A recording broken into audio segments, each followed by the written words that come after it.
Selamat datang di salah satu perkuliahan wajib program studi oceanografi, yaitu Mekanika Fluida. Pada pertemuan minggu ke-1 ini, kita akan melanjutkan dengan wilayah kajian dalam Mekanika Fluida. Ini hal-hal yang akan kita kaji, seperti yang kalian sudah beberapa kali dengar gitu ya, kita akan mempelajari sifat-sifat fisis fluida. Kalau dalam statika fluida kita hanya akan mendiskusikan mengenai gaya normalnya saja, ya, yang tegak lurus dengan bidang. Kemudian dalam kinematika akan ada uraian Lagrange dan Euler. Ini dua mazhab dalam meninjau fluida, ya, baik partikel maupun ruang. Kemudian ada di dinamika fluida kita akan coba melihat gaya yang normal, tegak lurus bidang maupun sejajar dengan bidang. Di konsep kontinuum kita akan melihat bagaimana kajian makroskopi dan juga kajian statistika di konsep kontinuum ini. Kemudian wilayah kajiannya juga terkait dengan hukum Newton.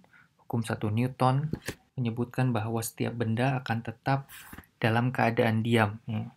Diam atau bergerak konstan, ya, kecuali terkena gaya luar yang mengubah keadaan tersebut. Kemudian hukum 2 Newton, laju perubahan momentum itu sebanding dengan gaya luar yang bekerja, dan arahnya juga sesuai dengan arah gaya bekerjanya itu sesuai dengan arah gaya luar tersebut. Hukum 3 Newton, setiap gaya aksi selalu ada gaya reaksi yang besarnya sama, tetapi arahnya berlawanan. Nah, wilayah kajian tersebut menempatkan mekanika fluida sebagai kajian dalam kelompok partikel, ya, tanpa mempelajari setiap partikel secara terpisah. Nah, ini masuknya ke konsep Euler.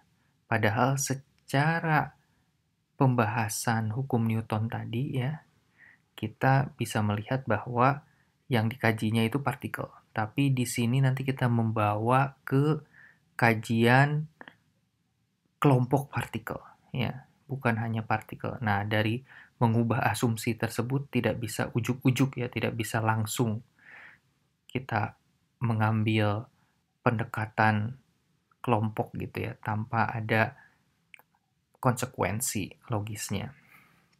Nanti kita akan pelajari.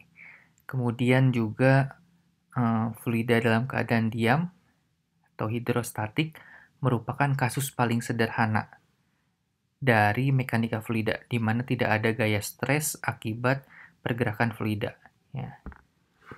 Kemudian yang selanjutnya adalah fluida yang bergerak merupakan keadaan yang tidak sederhana. Jadi kalau keadaan diam sederhana, yang bergerak itu non-trivial, ya, relatif lebih sulit, ya. Dan sejatinya pergerakan fluida itu dia tidak linear, tapi nanti ada asumsi-asumsi yang bisa membuat itu kita bisa melakukan pendekatan menjadi linear.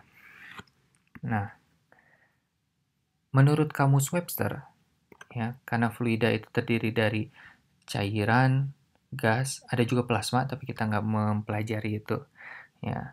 Nah, cairan ini adalah keadaan di mana partikel atau komponen-komponennya itu bebas bergerak di antara mereka sendiri, tapi tidak terpisah satu sama lain. Jadi mereka boleh bergerak, menepati ruang, mengikuti wadah, tapi dia tidak terpisah satu sama lain. Sehingga kalau dianya itu masanya tidak besar, volumenya tidak besar, tentu dia tidak bisa menempati ruang seluruhnya, ya. Jadi tetap taat pada gravitasi.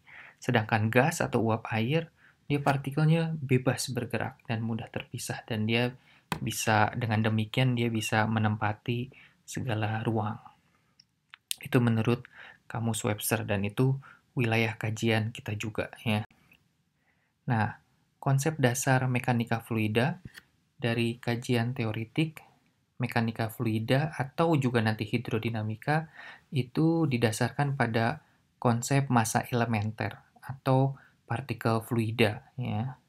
Nah, tapi partikel-partikel fluida tersebut kita pandang dulu awalnya sebagai individu yang berdiri sendiri dan menempati satu titik dalam ruang. Dia jadi punya identitas ruang yang spesifik gitu ya.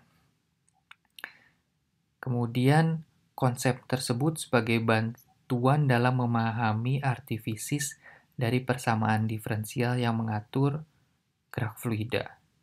Nah, hukum-hukum mekanika fluida diperoleh dengan menjumlahkan hukum-hukum pengatur perilaku partikel fluida tersebut ya sepanjang garis, luasan atau area atau juga volume ya. Jadi satu dimensi dalam garis, dua dimensi dalam area dan tiga dimensi dalam ruang. Jadi awalnya individu, kemudian kita menempatkan persamaan matematika itu pada setiap individu, tapi kita mengkaji, mengerti mekanika fluida itu dengan menjumlahkan persamaan yang tadi kita tempatkan di setiap individu. Jadi menjumlahkan hukum-hukum pengaturnya ya, sehingga kita bisa mengerti